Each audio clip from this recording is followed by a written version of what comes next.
رب اشرح لي صدري ويسر لي امري واحلل عقدة من لساني يفقهوا قولي اللهم اهدنا واهد بنا واجعلنا سببا لمن اهتدى. Assalamualaikum warahmatullahi wabarakatuh. So mga kapatid, ay ating ipagpapatuloy ang ating mga issue at mga problema sa buhay. So inshallah ang ating issue ngayon, ano ba yung pinakahuling paksa na natin, specific na paksa na natapos na natin? Dalawang opinion ng scholar sa tubig. I think tapos na natin yan, pero mayroon pang ano. Okay. Regarding sa ano, yung issue na may kaugnayan sa ano ba yung yan? Hatol sa pagtanggal ng najasa gamit ang tubig. Okay. Sige, ngayon, pangalawang issue, ang paglilinis gamit ang tubig na nadungisan ng najasa.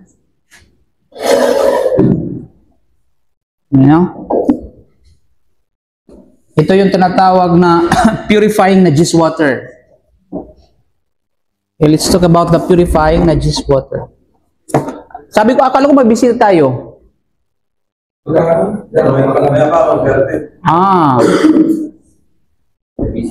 Kasi siya na yung pag-lecture yun sana natin eh.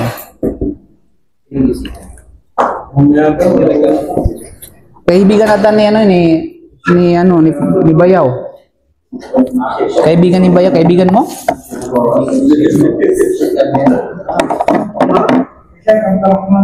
Masyaallah. Ano yung Almiro? Masyaallah. Okay. Grabe naman yan. Kinawawa mo naman ang team namin. Subhanallah. Kailangan mamaya makondisyon.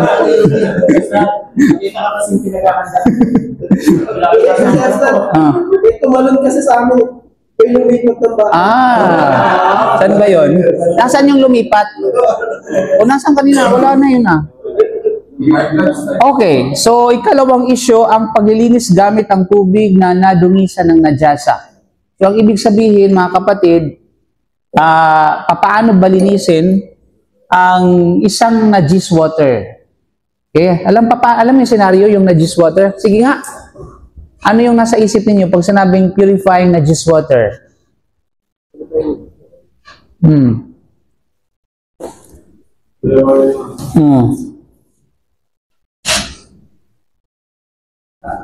Paano ba? It means na-process na siya, sir. Purifying. Na-process na siya. Okay, ganito yan. Tubig, halimbawa ito, malinis sa tubig, meron siyang nahaluan ng najis water. So, paano mo siya lilinisin? Dagdagan ng maraming pure malinis. Oh, that's a good. That's a good. Para mawala yung Okay.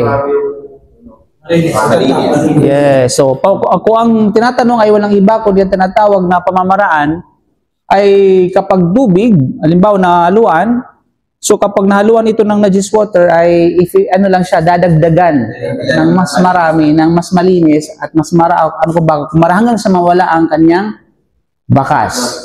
You know? So ang pangunahin na batayan o pamantayan hinggil sa bagay na ito, kapag nawala na ang pagbabago ng tubig, salam brakato, mayroon tayong mga bisita. Saan galing yan? Saan galing mo yan? GDC. So ito ba ay pumunta ba kayo dito dahil sa tournament mamaya? Ito yung lumipat ano ang kabilang bakod? So kapag nawala na ang pagbabago ng tubig na nadungisan ng najasa, maging sa pamamagitan man ng alinmang paraan, kahit gamit ang makabagong teknolohiya, okay? So, ito ay tinuturi ng malinis na pahir. So, sa madaling salita, so ngayon, sa panahon ngayon, marami ng mga pamamaraan paano ito palinisin gamit ang teknolohiya. You know? So, ito yung anong tawag dyan sa mga filtering, distillation, purifying, purifying, pero may mga factor yan, di ba? Halimbawa, yung galing ng septic tank, tapos ay mayroong factory doon na alam mo yun, nilagay doon yung tubig galing sa anuman, imburnal o galing sa kanal o ano pa man, tapos naglagay ng chemical o naglagay ng mga machine. So ang tawag sa na yan, industry na yan, distillation? Desalination. Desalination. Mashallah. Okay? So yun. So desalination. Yung mga tubig na nag-deliver dyan, di nyo ba alam? Yung mga dinideliver sa bahay ninyo? Dagat yun. Hindi. Galing septic tank yan. Pero hindi yung inumin. Yun yung panghugas o kaya ay panglinis o kaya ay ng mga tawag dyan, halaman, pandilig. Pero yung panginom, maring galing sa dagat yan. Okay? O maaling sa ibang bagay. O galing sa gusto Mount Apo. You know? So ito yung itinuturing ng malinis at tahir. So maaaring gamitin muli sa mga gawaing pangkalinisan at gayon din ang pagsamba. Ibig sabihin ng pagsamba, pagwudu dito. You know? So, actually naipaliwanag natin yan. So walang issue. Walang issue doon sa purified najis water, ha? So tapos na tayo. Walang katanungan. So next question. Ikatlong issue. Ang pag-ulit na paghugas sa pag-aalis ng karumihan ng najasa. Ito yung repetition in washing with removing najasa. Repetition. Ano ba ang spelling ng repetition? Repetition in washing.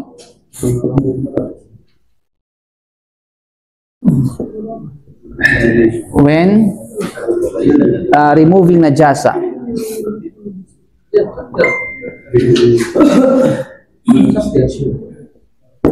Okay. No. This topic, para sa sinuman, maging sa mga regular na mga tao, maintindihan na walang masyadong importanteng topic. Subalit kapag ito ay nasubaybayan at saka nilay-nilayan ninyo, merong mas malaking impact ang topic na ito. Kasi bakit? Yung bang maglilinis ka ng paulit-ulit, tapos alam mo na sigurado ka na malinis na, pero pilit mo pa rin nililinisin, hindi bagat ito mahulog sa exaggeration? Hindi bagat ito mahuhulog sa pag-aaksaya? Right? At ang exaggeration sa relihiyon ng Islam at pag-aaksaya, ipinagbabawal yun. Pinagbabawal. Kaya nga, ito sa mga bago nandirito, yung pag-aaral ay mabusisi. Okay? Mabusisi. So, kinakailangan malaman at kinakailangan pag-aralan. You know? Kaya hindi nakakalusot yung mga ganitong paksa, kahit pa sa paningin ng karamihan ay masyadong hindi importante. Pero sa fiqh, ito ay napakahalaga.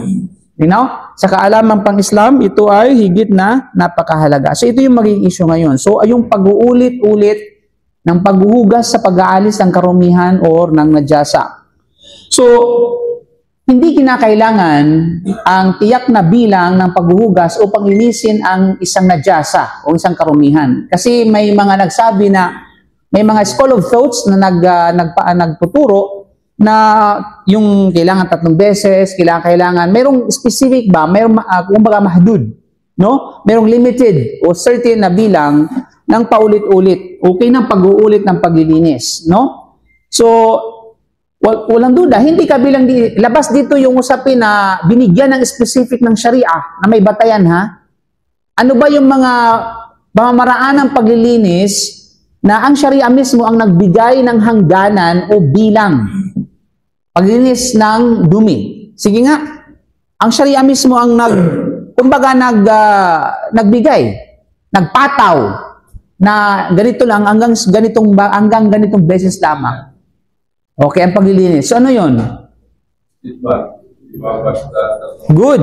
Gaya ng halimbawa ng istijmar na hindi bababa sa 3 beses. So, ang Sharia mismo ang nag-limit nun. Okay? Subalit yun yung pinaka-minimum. Okay? Pero pagdating sa maximum, walang ibinigay ang Sharia. So, subhanallah, makikita mo sa tinatawag na Sharia ay may mga limited minimum ay mga limited maximum. Okay? Pag minimum, hindi pwedeng gawin. Pag maximum, walang problema kahit ilan. May mga certain naman na paglilinis na hanggang maximum lang. May limited na maximum. Pagdating sa tinatawag na sabihin natin hindi pwede sa minimum. Okay? Hindi mo pwedeng, hindi mo pwedeng gawin yon sa minimum. Okay. For example, halimbawa, yung istijmar. Ang istijmar ay, ang limit ng Sharia na ito ay 3 beses minimum. Okay? Istijmar. O sa mga bago, istijmar. Nakakaintindi kayo ng istijmar? Nag-aralan nyo yung istijmar sa kabila? O hindi kayo gumawa ng istijmar? Sa buong buhay nyo. Okay. So, ang istijmar, ito yung paggamit ng sa tubig, walang papel, sa bukid, walang papel, ikis-kis mo sa pilapil. Okay? So, sa Sharia, ay minimum ay 3. Okay? Ibig sabihin, hindi ka pwedeng gumamit ng 1, 2. Kailangan 3, pataas. You know? Pagdating naman sa tinatawag na pagdating sa aso, yan. Aso ay kailangan 7 beses. Okay? Kailangan 7 beses. So, ibig sabihin dito, pag nilagpasan mo yon, hindi na pwede yon. Kumbaga ay lumagpas sa tinatawag na 7, ay magiging mutazawiz ka na. Ibig sabihin, hindi na angkop yun, hindi na ayon yun sa tinatawag na nasa sa tinatawag na hadith. Ha? O magiging khilaf na yun sa tinatawag na pamamaraan na ipinamalas ang Propeta Muhammad sallallahu alaihi wasallam. You know? Yes. Kung bumaba sa 7, ibig sabihin hindi mo... Kung bumaba din naman sa tinatawag na 7, hindi rin pwede. Kasi ang limit ay 3 beses lamang. Ay 7 beses. Ay aulahun na biturab. No? Yan. Ibig sabihin, doon lamang. May mga certain naman na kung saan ay pwede mo siyang tinatawag na pwede yung within the limit, pero hindi rin pwede sumobra. Halimbawa yung wudu. Ang wudu, hindi ka pwedeng sabihin natin magsubra. Okay? Pero pwede mong gawing 1, pwede mong gawing 2 beses. Naintindihan nyo? Okay. Halimbawa, 3 beses. Ang 3 beses kasi sunnah. Ang 2 beses mubah. Okay? Ang 1 beses ay jaiz. Walang problema. Okay? Pang-4, yan ay kasalanan. Ulitin mo sa umpisa. Hindi naman ulitin, pero kasalanan yun. Malinaw? Okay. Not unless kapag isabihin natin na may mga, halimbawa, may mga sinasabi ng mga ulama, actually, mga extra na yun. Halimbawa, di ba may mga nagaganyan? Tapos may extra na ganito? Mayroon silang extra na palawit na ganito. Ginaganon ba? Ginaganon ba yung papabalik-balik? Yan ay, that's pag-usapan natin pagdating sa wudu. You know? Pero yung nalayo na mamaya nalalalim pa yan. You know? Pero ibig sabihin, ang punto dito mga kapatid, ang Sharia may mga issue o pamamaraan ng paglilinis o pagtanggal ng dumi o anumang katulad nito na ang Sharia mismo ang naglimit. At hindi natin pwede basta-basta yun, kumbaga ay baliin yun. Okay? At may mga issue din naman na ino-open ng Sharia na walang hanggan. Okay? Either 1, 2, 3, 4, 5. Ang mahalaga, yung objective na yun ay nakuha. Kung kailan nakamit yung objective, walang problema, ay dun pa lamang sabihin natin mag-ihinto o titigil. Okay. So, ibig sabihin dito, pagdating sa tinatawag na paglinis halimbawa ng dumi, bukod doon sa mga nilimitahan ng Sharia, sa limitadong mga bilang, so walang tiyak na bilang. Naintindihan niyo yung sinabi ko? Parang masyadong malakong. Di ba malakong? Walang tiyak, walang limitasyon. Naintindihan niyo baga? Di man yung kinakatin yung mga nasa kasi nagsiselfone, no? Busy? Okay. Ulitin natin itikto natin. Kasi mabusisi kasi ito eh. You know? anumang hindi nilimitahan ng Sharia pagdating sa bilang ng paglilinis o pagtanggal ng dumi o ng najasa, okay, ito ay walang tiyak na bilang o hangganan. Linaw. Walang problema kung ilang beses ito hanggang sa makamit yung objective ng kalinisan. Pero wag sanang labis-labis na nakikita mong ito ay malinis na. Halimbawa, kasi meron sa panahon kasi ngayon yung continuous falling water eh. Yung faucet ba, halimbawa, na alam mo namang malinis na, okay?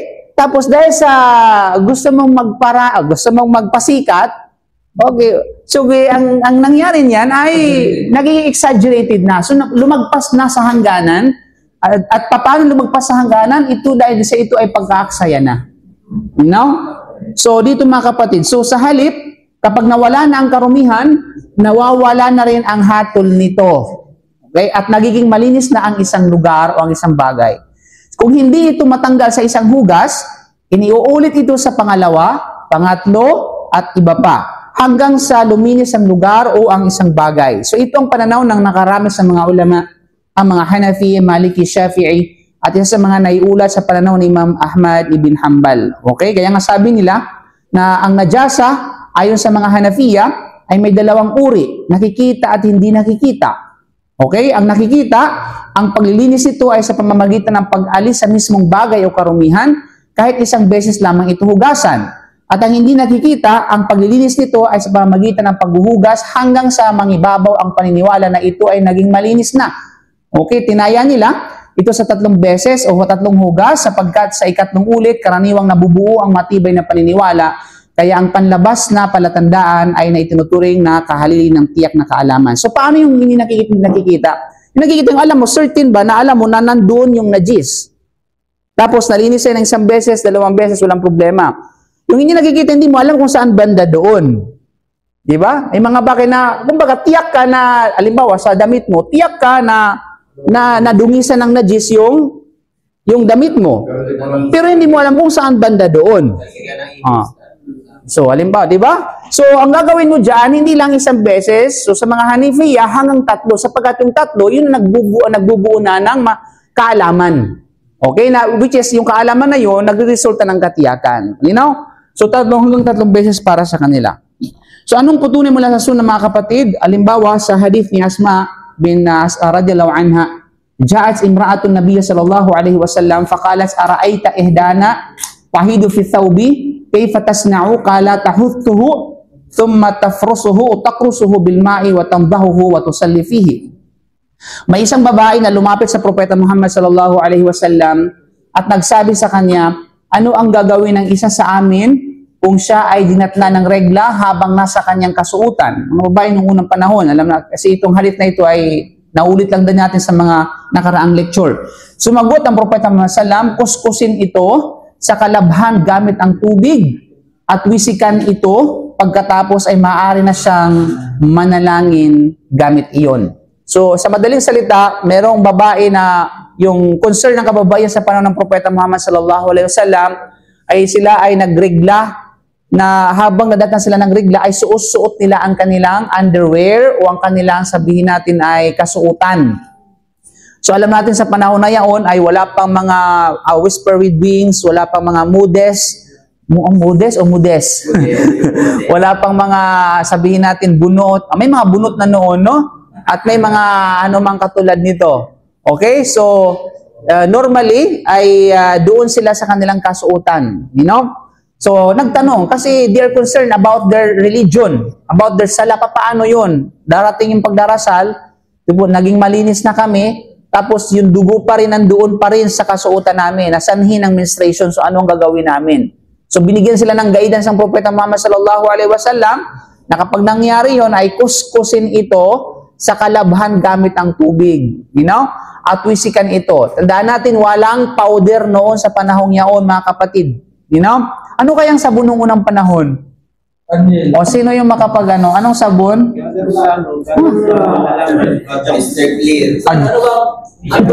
bang ano yun? Yes. 1980s. Sir, clear.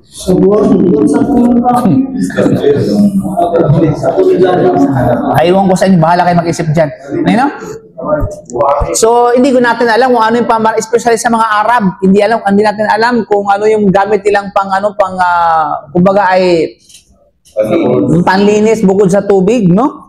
Oh, kaya nga, latest kasi mga sabon na yan, mga powder na yan, mga chemical detergent na yan, later lang yan na-discover.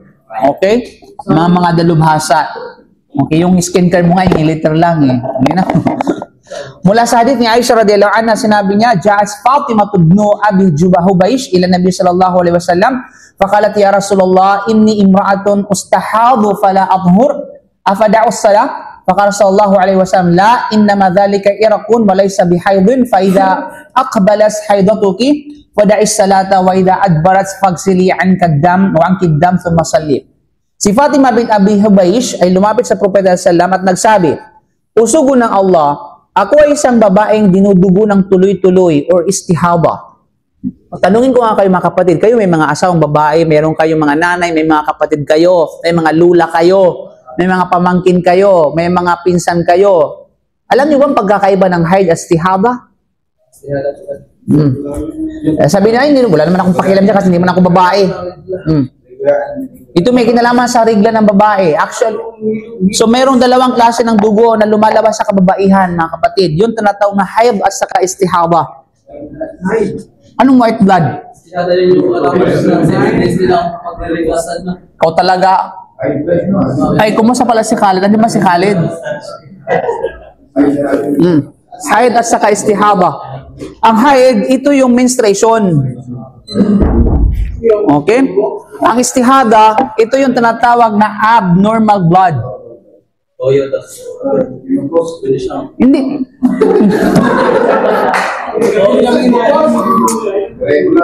Paano eh? Hindi na nga dinudugo yung menopause. Ako sabihin yung menopause. Okay. Kasama din yung irregular. Yes, pwede masabing irregular. Okay? So basically, ang pagkakaiba ng dalawa, mga kapatid, may mga, actually ito yung pinaka mababaw na, regular at saka irregular. Regular blood at saka irregular blood. Yes, halimbawa, may sakit na kaya sa babae talaga, dapat alamin talaga nila yung kanyang regular circulation of, regular cycle of menstruation. Kasi other than that, yun ay mapasok sa irregular. Kasi dito, meron kasing pagkakaibang hatol dito. Dito hindi ka pwede magsala, dito pwede ka magsala. Babae pwede magsala dito habang may istihaba. Dito hindi siya pwede mag-ayuno, samantalang kapag meron siyang experience istihada, obligado siya mag-ayuno. Okay? Dito ay hindi siya pwede makipagtalik, dito pwede makipagtalik. Okay? So, magkaiba sila ng rules. Kaya dapat alamin ng isang babae kung kailan ang kanyang regular at saka irregular blood. You know? At may mga pamamaraan kung paano matukoy yan. I mean, physically, may mga pagkakaiba yung dugo nun, mga kapatid. You know? So, it's subject na yan is hindi natin saklaw ngayon kasi malawak kasi na usapin yan. You know? Gusto mo na sample? So, ito si Fatima bin Abi Hubaysh, lumapit sa Propeta Muhammad sallallahu alaihi wasallam, nagsabi, usugo ng Allah, ako ay isang babae na dinudugo ng tuloy-tuloy. Yung kabilang yun sa, ng mga babae kapag meron tinatawag na tuloy-tuloy na dugo na lumagpas sa kanyang blood, cycle of menstruation, ang tawag dyan is istihaba. Kasi ang pinaka is maximum is 7 days ang regular blood ng babae. Okay? Kapag yun ang kanyang regular blood, pag lumabas doon ay istihada na yun. Maligo muna sila. Kailangan maligo muna. Then after that ay, obligan sila magsala. At hindi ako tumitigil sa pagdurugo. Maaari ko bang iwan ang sala? Sabi ni Fatima bin Abi Hubaysh, maaari ko bang iwan ang sala? Sinabi ng Propeta Muhammad sallallahu alaihi wasallam, hindi. Okay? Ang dugo na iyon ay mula sa ugat at hindi ito hayd. So, ibig sabihin, ang dugo ng istihada ay galing sa ugat. Hindi galing sa tinatawag na bahay sinapupunan ng babae. You know? So, magkaiba sila yung kung saan sila nanggagaling. Yung dugo ng istihada at saka ng hayd. Kasi sinabi ng Propeta, hindi ka pwedeng tumigil sa tinatawag na pagdarasal. Kasi yung dugo na yan ay istihaba at ito ay lumalabas mula sa ugat at hindi ito kabilang sa haid. So kapag nagsimula ang iyong haid, huwag kang magsala at kapag ito ay tumigil, hugasan mo ang dugo at magsala ka. Okay? So yun yung mga kapatid. So ito yung mga instruction ng Propeta Muhammad. So mula kay Qais bin Mihsan radhiyallahu anhu, sinabi niya, Sa'altu Nabiyya sallallahu alaihi wasallam an damil haidhi yakunu fi thawbi qala hukihi bidil'ain wagsilihi bimain wasidrin. Tinanong ko ang Propeta sallam tungkol sa dugo ng regla na dumidikit sa kasuutan. Sinabi niya, kuskusin mo ito gamit ang isang piraso ng kahoy o tadyang. So diyan kasi gamit mga ganyan ba? Kasi doon di ba sa panahon, ang iba, minsan bato ang ginagamit. Sa panahon ngayon, brush ang ginagamit.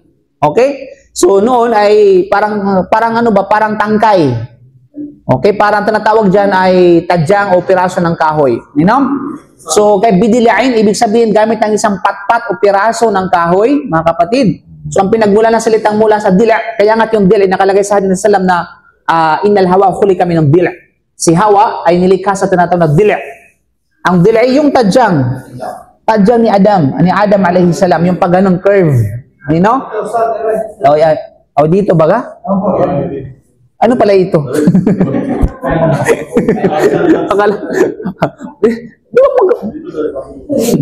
Huwag mo na kasing kontrahin. Pwede naman yung gaganon yung ano, pagbihira. Okay. Kaya dil, ang ibig sabihin, yung pat-pat ba? Kasi parang yung pat-pat, usually curve, paliko. Oh. So sabi nila, Propesa Lam, na kuskusin mo ito gamit ang isang piraso ng kahoy at hugasan mo ito gamit ang tubig at halamang sider. So ang halamang sider, kung ikukumpara sa panahon ngayon, yun yung downy. Sabon nila, Sabon or downy. So sa panahon noon, yung sider, actually yung sider, ginahalo yung sa tubig doon sa panghugas ng patay. Oh, yung tinatawag ng sider. Usually ngayon social na alcampor. Okay? Alcampor. So, yan, nag-practice kayo, di ba, maghugas ng patay o magbalot ng patay doon sa alami? Okay, alhamdulillah. At least, nagkaroon kayo ng idea sa bagay na yan. So, ang punto ng mga batayan na ito, walang sinabi ang Propeta Lam sa hanggan kung ilang beses. Ilang beses kung itong hugasan o hanggang sa ano matanggal. Walang sinabi ang Propeta Lam. Bagkus, kuskusin hanggang sa matiyak mo na tapos na ang tinatawag na ang najasa. Alis o tanggal lang najasa. You know? Walang problema doon sa natitirang bakas. Okay? Ang mahalaga, maalis yung amoy, maalis yung tinatawag na sabi natin yung lasa, at maalis yung, minsan yung sa ganung bagay, hindi na kailangan pa yung tinatawag na kulay. Okay. So, yung punto ng patunay mula sa mga hadith na ito, ipinakita ng mga hadith na ito na hindi nagtakda ang Propeta Sallam ng tiyak na bilang ng paghuhugas sa pag-alis ng dugo ng hayd. So, ang sitwasyon ay nangangailangan ng detalyadong sagot dahil ito itugon sa tanong. Kaya kung ang bilang ng paghuhugas ay bahagi ng alituntunin, tiyak na binanggit sana ito ng Propeta Muhammad sallallahu alaihi wasallam. Okay? So, pangalawang batayan, ang najasa ay isang pisikal na bagay na marumi. Kapag ito ay naalis, nawawala na rin ang hatol ng karumihan nito. Kaya't hindi kailangan takdaan ng bilang ang paghuhugas kung ang layunin ay alisin lamang ang bagay na marumi. You know? So, yun yung ikatlong issue, mga kapatid. So, ikapat na issue, ang paglilinis sa sisidlang dinilaan ng aso. Alam na natin yan. May sa familiarize, hindi lang natin. So, ang sisidlan at mga katulad dito na dinidilaan ng aso ay kailangan hugasan ng 7 ulit. Ang una sa mga ito ay may halong lupa. So, yun ang pinaka-basic, mga kapatid. No? At yan ay na-topic natin sa mga naunang mga paksa. Ikalimang issue, paglilinis ng mga likidong nadungisan. So, paano linisin yung mga likidong nadungisan? Halimbawa, gaya ng mantika. Okay? Gaya halimbawa ng mantikilya. Langis. O langis. Ayaw mo ng mantika o langis. Sige. Okay. Ano pa? Ano pa yung mga likido na pwede mapakinabangan? Ay, ayaw na ng tinatawag na langis o olive oil. Okay? Ano pa? Cheese oil? Ano pa? Baby oil. Tapos na naman oil. Sun oil. So ano yung mga paano linisin yung tinatawag na likido?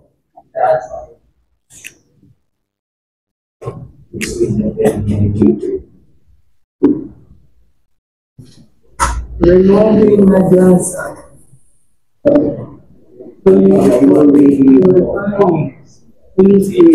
Subs na. Okay. So, maaaring linisin ang mga likidong naapektuhan ng karumihan at ito ang pananaw ng mga Hanafi, ng ilan sa mga Maliki, ng isang opinyon sa hanin ng Shafi'i at isang salaysay sa Hanbali. Ito rin ang panindigan ng mga Zahiri at sinang-ayunan ito ng isa pang pangkat mula sa mga Salaf. Pinili rin ang pananaw na ito ni Ibn al-Arabi, Ibn Taymiyyah at Ibn Uthaymin. Oh, pabi yung mga skola na ito. Okay.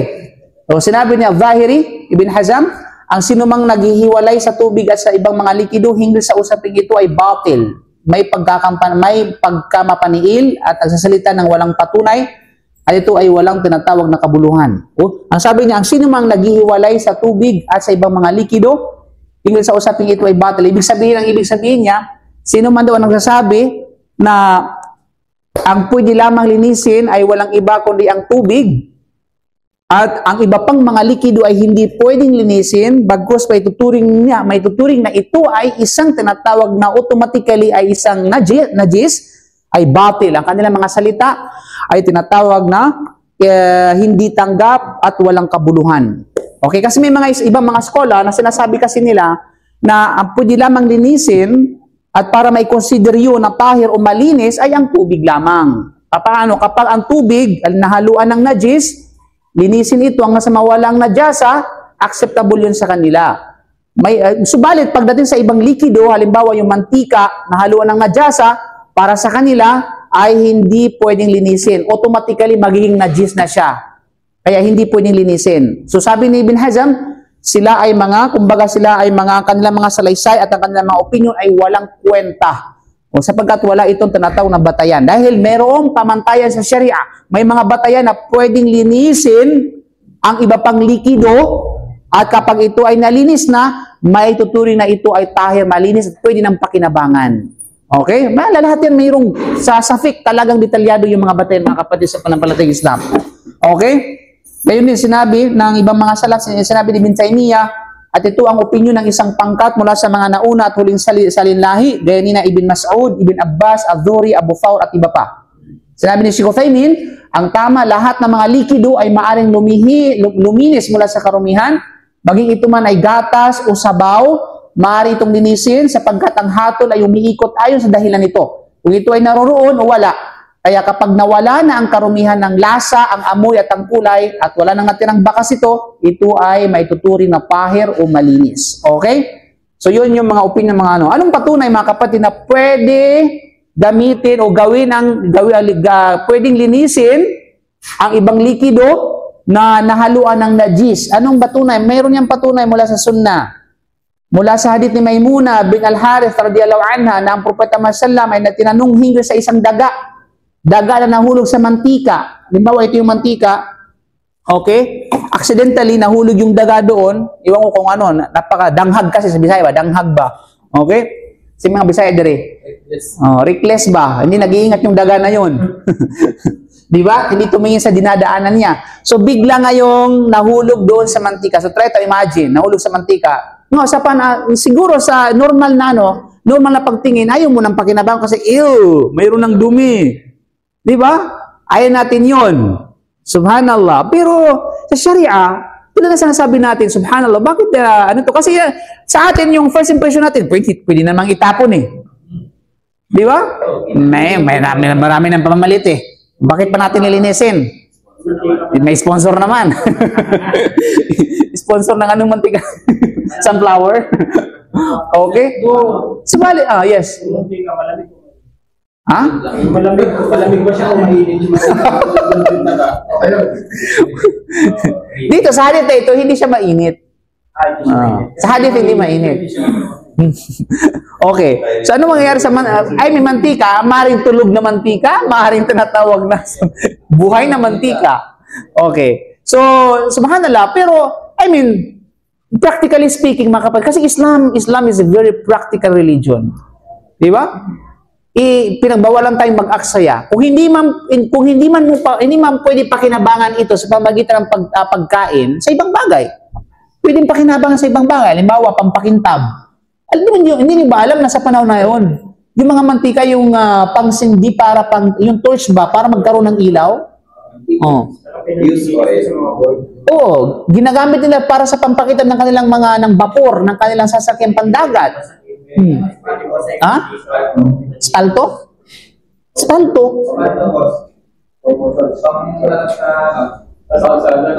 Mantika yung ginagamit talaga doon. Oh? Masya Allah, ngayon ko lang binabo na. Okay. Okay. So I mean, Islam is practical talaga yung Islam. Di ba? Kasi hindi naman practical talaga na eh. Tapo na natin yan. Marami naman pamalit eh. I mean, hindi yung practical, mga kapatid sa panampalatayang Islam. Kaya dito, tinuruan tayo ng Propeta Muhammad sallallahu alaihi wasallam. Okay? So kaya siya ay tinanong. Maging sa mga bagay nito, tinanong pa talaga kay Propeta Muhammad sallallahu alaihi wasallam. Pero mo, kung iisipin mo, may mga isip naman yung mga sahaba. Bakit ba kailangan itanong ito sa Propeta Muhammad sallallahu alaihi wasallam? So ito ay larawan ng pag-iingat ng kanilang tinatawag na pananampalataya, ng kanilang buhay, ng kanilang mga sarili. You know, na kahit sa mga detalyong mga bahagi ay tinatanong yun, isinasangguni sa Propeta Muhammad sallallahu alaihi wasallam. Kaya sinabi niya, alquha wa ma hawlaha fatrahu wa kulu samnakum. Sabi niya, tapon ninyo ito. Ibig sabihin nyo, hindi yung buong kung yung daga. Kunin nyo yung daga, itapon ninyo, at ang nasa paligid nito ay alisin din. Halimbawa, di ba, yung tinatawag na, kung anumang naapektuhan, nung dumi na yun, sandukin at tanggalin. Okay? Lalo pa kapag mantika ay tulog. Di ba? So, yung mga, yung mga hindi na naapektuhan ng tinatawag na dumi, ay panatilihin. Pero naapektuhan, tanggalin, alisin at itapon. At pagkatapos, kainin ninyo ang inyong mantika. Di ba? Ibig sabihin, pakinabangan ninyo ang inyong tinatawag na mantika. Kasi walang duda. Oo. Okay? So, ano ang punto ng patunay? So, ipinapahintulot niya ang patuloy na paggamit sa natirang bahagi ng samin. Samin kasi yung parang tababa. Anong tawag dyan? Saman, yung sebo, parang ganon, okay? Matapos alisin ang nadungisan at hindi siya gumawa ng pagkakaiba sa pagitan ng likido, okay, at solidong anyo. Hindi na sinabi, ang pagpasalam, hindi na tinukoy na gawin din na pwede lang sa tubig na ganyan at pwede lang sa ibang bagay. You know? So pangalawa, kung maaari nating linisin ang tubig, gayon din ay maaaring linisin ang mga likidong pagkain. You know? At walang kaibahan sa pagitan ng mga ito. Pangatlo, ang mga likido ay higit na narapat na hindi kaagad ituring na nadungisan kaysa sa mismong tubig. Sapagkat ito'y pagkain at gamit sa pagkain or idam. Kaya ang pagsira na sa mga ito ay pagsasayang. Dagdag pa rito, ang mga ito ay may mas malakas na kakayahang palitan ang katangian ng dumi o tuluyang ihiwalay ito kaysa sa tinatawag na tubig. Pang-apat na katwiran, ang pagturing sa lahat ng likido na kaagad nagiging marumi sa pagbagsak ng kaunting karumihan ay magdudulot ng labis sa paghihirap at pasanin. Dahil sa malaking imbakan ng mantika at langis, gaya ng sa mga olive press, ang ganitong hatol ay magiging labis na mahirap para sa mga tao. Walang duda, di ba? Kasi ito ay, kumbaga, nagbibi-burden sa mga tao kapag itinuturing agad natin na marumi yun. Dahil lamang sa pagbagsak ng dumi doon sa mga likidong bagay bukod sa tubig. Di ba? So, hindi nga tinatawag na sabi natin ay practical, mga kapatid, sa pananampalatayang Islam. Okay? What time is it? Mayroon pa. So, I think ito yung panghuling na topic natin, mga kapatid. Okay, ano yung ika-anim? Ang mga najasa, karumihan na pinapalampas. So, may mga pinapalampas din ang mga najasa. Pag sila pinapalampas, pinatatawad, pinahayaan lamang. Okay? Binabaliwala kasi it's okay kasi mga najasa. Hindi mo nakikita. I mean, kahit nakikita mo. Mabig ka lang.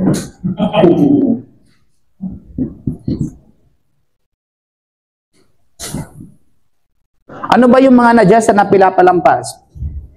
Ito ay merong iba't ibang sangay. Unang sangay, epekto ng najasa o tinatawag na karumihan. Kung ang mismong bagay ng karumihan ay naaalis na, ang natitirang kulay o amoy nito ay hindi na nakakaapekto. Kung mahirap itong alisin. Tulad ng dugo. Alam natin ang dugo ay najasa batay sa ilang mga opinion. Di ba? O kaya especially yung dugo ng regla ng babae. So tulad ng sinabi natin, kapag naalis na yon, Okay, naalis na yung tinatawag na talaga majority doon, naalis na. Diba? Subalit natitira pa yung kulay, andyan pa yung tinatawag na ilan sa mga amoy, ay hindi na ito nakaka-apekto. Kahit halimbawa, galing ka sa CR, may mga tae sa mga kumakain na, may mga tae na sobrang dikit yung amoy. Di ba? Na-experience, kumakapit. Kahit anong hugas mo, nagsabon ka na, nandun pa rin.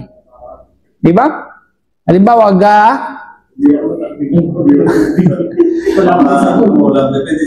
depende. Pero alam mo, pero napapansin ko, ang pinaka-makapit na tae, mga kapatid, yun yung tae na wala kang kain. At the same time, kumakapit din yung kanya sa anidoro, kumakapit din yung dumi doon sa anidoro. Yung alam mo, yung tumae ka, pero walang laman yung tiyan mo. Hindi ka pa nakakain. No, totoo yan.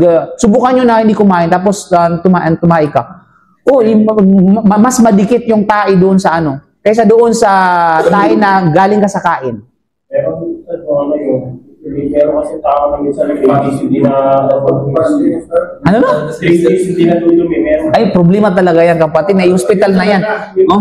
Di ba may sakit? Di ba sakit daw? Kasi regular, kailangan ay kahit isang beses o dalawang beses sa loob ng isang araw. Ha? May problema sa utak yun. Ay, utak? Ano yan?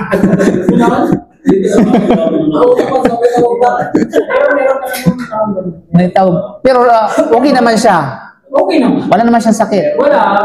Magpa-check lang sa doktor yun. Para malaman talaga kung may sakit o wala. Baka mali na sipik-sipik. Okay, anyway, mga kapatid, no? So, andun na tayo. Palalim na tayo ng palalim pag pati tayo pinag-uusapan. So, ulitin natin anumang kulay natitira o anumang amoy, di ba pag nag-CR ka tapos may amoy pa rin, hindi na consider na jasa yun. Kasi nga naalis na yung physical na dumi nito. Yung amoy, yung na lamang is nagkalat ka ng amoy. No? So walang problema dun sa bagay na yun. Ito yung mga hindi nakaka-apekto, ito yung mga pinapalampas. Ito yung mga pinapalampas ba? Ibig sabihin, pag pinapalampas, okay, it's okay na, wala lang, inaayaan na lang. Walang problema. Amoy nila sa susunod na gagamit. So ito ang pinanindigan ng nakararami sa mga madhab tulad ng Hanafi, Maliki at saka Hanbali. You know? Sa mga Shafi'i, may detalyadong paliwanag sa kanilang pinaniwalaang opinyon. Sa mga Shafi'i, kapag natili ang kulay at amoy ng magkasama, ang bagay ay hindi pa itinuturing na malinis. Sa mga Shafi'i, mahigpit sila. Kapag nanatili pa ang kulay at saka yung amoy ng magkasama, may kulay na, may amoy pa, para sa kanila hindi pa yun malinis. Okay, najis pa sa kanila yun. So balik kung nanatili lamang isa sa dalawa, ang kulay o ang tinatawag na amoy at mahirap itong alisin, ito ay pinapalampas. Yufa'an. Okay? So sabi sa mga Shafi'i. Pero isa sa kanila ay manatili at mahirap itong tanggalin, walang problema, pinapalampas yun. Okay, yan sa mga Shafi'i, mga kapatid. Okay, pag may makikita kayo may amoy pa at saka may kulay pa, najis sa kanila, ay Shafi'i yan. Naapektuhan ang madhab ng Shafi'i. Okay? So ano ang batayan sa hukom na ito, mga kapatid? Ninaw? Una, pag-alis ng kahirapan at pagpapagaan ng batas o raf' al-haraj. Yung kasi Sharia Sa Sharia, meron tayong pamantay na raf' al-haraj. Okay? Meron tayong panuntunan na raf' al-haraj. Kasi actually, mahalaga po yan, mga kapatid, sa panampalataya. Itong kaida na ito, okay, yung raf' al-haraj, pwede natin yan i-implement yan sa mga buhay-buhay natin. Yung pamantayan niyan. Okay, ano ba yung raf' al-haraj? Kapag ang pag-alis ng kulay o amoy ay nagdudulot ng matinding hirap at pasanin, pinatatawad ito upang mapagaan ang buhay ng mga Muslim at iwasan ang labis na kahigpitan. So, ibig sabihin, sa Islam, yes, mahigpit ang relihiyon ng Islam sa mga bagay na dapat higpitan. Pero kapag hindi naman, huwag ka namang mahigpit. Okay? Lalo pat yung nakasalalay dito ay ang tinatawag na pangkalahatan. You know? Pangkalahatan. So, ibig sabihin, anumang nagbibigay ng kahigpitan sa pangkalahatan, ang Islam ay nagpapadali. Yan ang tinatawag na raf' al-haraj. Malinaw? Raf'a al-haraj. Halimbawa, sa pagdarasal, kung halimbawa, may dalawang masjid, ganun lang yan, dalawang masjid, tapos yung isa pahirapan, yung isa madalian, huwag mo namang pahirapan ang sarili, pumunta doon sa mahirap para lang makakuha ng reward. Okay? Hindi ganun. Kasi you have to be balanced ba? Kasi hindi naman ibig sabihin na wala kang reward doon sa tinatawag na mas malapit sa'yo. Di ba? So, ganun yun. So, ang Islam ay easy, madali, magaan. At the same time ay sabihin natin ay stricto siya. Okay? Naging maluwag, naging tinatawag na mahigpit. At balance ba? Actually, ang Islam may balance talaga ang Islam. You know? So, yun yun. So, yung mga bagay na ito, nagpapahigpit sa tinatawag na kalagay ng Muslim, kaya, inaalaw na, hinahayaan na. Raf'ul haraj. Tulad na halimbawa, di ba sa atin, basically, bawal tayong, pag nagsala tayo, gumagawa ng ibada, segregate yung babae at saka yung tinatawag na kalalakihan. Now, during the tawaf, hindi mo pwedeng i-apply yan. Okay? Hindi mo pwedeng i-apply. Kailangan restricto tayo. Hiwalay babae. Paano mo hiwalay babae sa kalakas magkatawa? Sige nga. Di ba? Hindi mo pwedeng gawin yan. Kaya nga, ang Sharia, ini-implement itong tinatawag na kaida na ito. Kaya nga, pakikita mo, hinahayaan doon sa tatawa, babae sa kalalaki. Kasi lahat naman ng karamihan, majority sa mga nanduroon, ay talaga ang ibada yung kanilang tinatawag. Yung sa buto para manilip, uy, yun ba ba? Nagahati na gano'n. Wala pang gano'n na pupunta doon, tapos nang bubusog. Di ba? O, baka naman namin, ano ba, Pwede ba may apply dyan yung kung dahil ang pagpunta sa iba? O, yan naman. Okay? I mean, pag-usapan talaga natin yan dito, pagpunta sa iba. Okay. Ang tanong ko sa pagpapagaan ba yung pagpapahirap?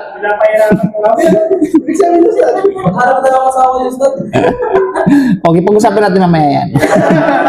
May na?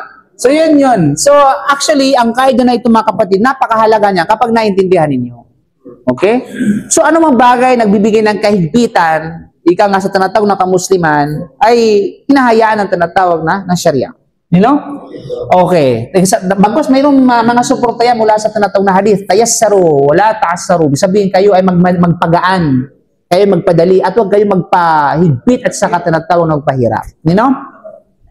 So yun ha. Then of course ay pangalawa dito mga kapatid sa panampalatayang Islam, yun yung mga batayan. Pangalawang batayan, pagtulad sa istinja, tulad ng istinja, kapag hindi agad natanggal ang amoy mula sa kamay matapos ang paglilinis, ito ay pinatatawag kung hirap na itong alisin. Kaya kung ang katulad nito ay pinapatawad sa bahagi ng paglilinis ng sarili, higit pa itong dapat ipatawad sa iba pang mga bahagi. Okay? Ikalawang sangay, yun yung tinatawag ng mga pamantayan sa bagay na yan. Ikalawang sangay, kaunting karumihan o yasir an najasa. So, pangunahing batas, pinatatawad ang kaunting karumihan, najasa sa lahat ng uri nito. Ito ay pinangahawakan ng Hanafi madhab, ilan sa mga opinyon ng Hanbali, ilan sa mga salaf, no? At pinirin ni na Ibn Taymiyyah at Ibn Uthaymin. Kaya sinabi ni Ibn Taymiyyah, pinahihintulutan na hindi pansinin ang kakaunting karumihan kahit na ito ay gaya ng dumi ng daga o anumang katulad nito, maging sa pagkain o sa iba. Ito ay isang opinyon sa madhab ni Ahmad. At kung mapatunayan ng karumihan ng putik sa kalsada, pinapalampas ang konting bahagi nito dahil sa hirap na iwasan ito. Gaya ng nabanggit, actually, mga paliwanag ng mga opinyon natin. So ano ang batayan sa mga, yung kaunting najasa ay pinapalampas. Pag-alis sa kahirapan at matinding pag-iingat, yung raf'ul haraj din, no? Pangalawa, madalas na hindi maiiwasan. Ano mga bagay na madalas na hindi maiiwasan sa ng mga kamusliman? I mean, okay, walang pinapalampas yun mga kapatid. Okay? Lalo pat yung mga bagay mahirap iwasan. Ang tao ay kadalasan hindi ligtas sa bahagyang karumihan sa pang-araw-araw na buhay, kahit pinatatawad ito tulad ng bahid o bakas na natitira mula sa istijmar. Halimbawa, sa mga driver o kaya sa Pilipinas, gaya natin, wala masyadong masjid at mapunta ka doon sa Manila, halimbawa. Tapos nakaihi ka, tapos ay accidentally pag umihi nung kasi pag-ihi kasi doon, minsan napatayo di ba? Tapos nag-iingat ka naman. Sa kabila ng pag-iingat mo, may mga ilan sa mga tumilamsik pa rin. Sino yung mga bagay na pinatatawad? Okay? Hindi mo na kailangan na. Kung gusto mo bumili ng isa, pupunta ka agad sa isa, magpalit ng ano, mashallah, para makapagsala ka ng ngayo. Di ba? Di ba mga ganun? Kailangan palitan ko ng buo, kailangan bibili ako ng bago doon sa SM o kay sa Robinson. Nasaan ang kakayahan mo? Yun kung sa kakayahan mo. Kung wala naman, okay. So yung mga kapatid, I think wala na. Nag-signal na po yung ano natin, partner natin, agency. Okay? So maraming salamat. Allah wa alam sa sunang bihamdi. La ilaha illa anta astaghfiruka wa atubu ilayk. Assalamu alaikum warahmatullahi wabarakatuh.